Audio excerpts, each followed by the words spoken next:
الحمدللہ رب العالمین والعاقبۃ للمتقین والصلاة والسلام علی سید الانبیاء والمرسلین وعلی آلہ واصحابہ الطیبین الطاہرین اما بعد فاعوذ باللہ من الشیطان الرجیم بسم اللہ الرحمن الرحیم الا ان اولیاء اللہ لا خوف علیہم ولا هم يحزنون الذین آمنوا وكانوا يتقون صدق اللہ العظیم۔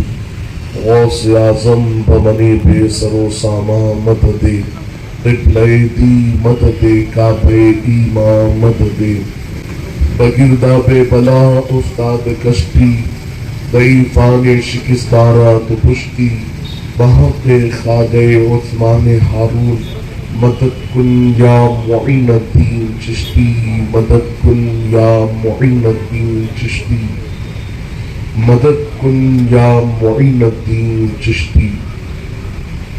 منبر پر جلوگر علماء اکرام و حاضرین محفل، السلام علیکم ورحمۃ اللہ وبرکاتہ۔ وعلیکم السلام ورحمۃ اللہ وبرکاتہ۔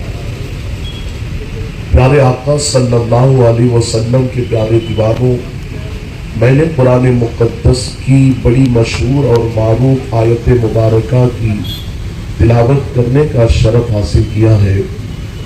آئیے اس کے متعلق کچھ معروضات پیش کرنے سے پہلے ہم اور آپ مل کر اپنی اور ساری کائنات کے مرکز عقیدت انیس بے کساں چار ساز دردمندہ حضور رحمت عالم نور مجسم فخر آدم و بنی آدم جناب احمد مجتبیٰ محمد مصطفیٰ صلی اللہ تعالی علیہ وسلم کی بارگاہ بےکس پناہ میں جس طریقے سے میں درود مبارکہ پڑھاؤں، آپ تمامی حضرات مجھ سے بہتر انداز میں درود و سلام کا نذرانہ پیش کریں۔ پڑھیے الصلاۃ والسلام علیکہ یا رسول اللہ، بلند آواز سے پڑھیے الصلاۃ والسلام علیکہ یا حبیب اللہ، الصلاۃ والسلام علیکہ یا حبیب اللہ، الصلاۃ والسلام علیکہ یا نور اللہ، الصلاۃ والسلام علیکہ یا نور اللہ، وعلی آلکہ وعلی آلکہ واصحابکہ وصحابکہ یا حبیب اللہ یا حبیب اللہ صلی اللہ تعالی علیہ وسلم۔ واہ کیا مرتبہ اے غوث ہے بالا تیرا، واہ کیا مرتبہ اے غوث ہے بالا تیرا، اونچے اونچوں کے سروں سے قدم اعلیٰ تیرا، اور سر بھلا کیا کوئی جانے کے ہے کیسا تیرا، سر بھلا کیا کوئی جانے کے ہے کیسا تیرا، اولیاء ملتے ہیں آنکھیں وہ ہے تلوہ تیرا، اور وہ کیا دبے جس پہ حمایت کا ہو پنجہ تیرا، شیر کو خطرے میں لاتا نہیں کتا تیرا، اور نگاہ ولی میں وہ تاثیر دیکھی بدلتی ہزاروں کی تقدیر دیکھی، اور کی محمد سے وفا تو نے تو ہم تیرے ہیں، یہ جہاں چیز ہے کیا لوح و قلم تیرے ہیں، اور یا رسول اللہ تیرے غلاموں کا نقش قدم ہے راہ خدا، تیرے غلاموں کا نقش قدم ہے راہ خدا، وہ کیا بہک سکے جو یہ سراغ لے کے چلے، اور تیری نسل پاک میں ہے بچہ بچہ نور کا، تیری نسل پاک میں ہے بچہ بچہ نور کا، تو ہے آئین نور تیرا سب گھرانہ نور کا، اور کام وہ لے لیجئے تم کو جو راضی کرے، ٹھیک ہو نام رضا تم پہ کروڑوں درود۔ میں نے جس آیہ کریمہ کی تلاوت کی ہے، اللہ رب العزت کی بارگاہ میں دعا ہے کہ اللہ تبارک و تعالی مجھے حق کہنے اور آپ تمامی حضرات کو حق سن کر اس پر عمل کرنے اور اسے عام کرنے کی توفیق عطا فرمائے۔ دیکھو ہم بڑے نصیب والے ہیں کہ اللہ تبارک و تعالی نے ہمیں یہاں آنے کی توفیق عطا فرمائی۔ جلدی سے انسان ایسی محفلوں میں آتا نہیں ہے بلکہ اللہ اس کو لاتا ہے۔ اور ایک بات کسی شاعر نے یوں کہا، جسے چاہا در پہ بلا لیا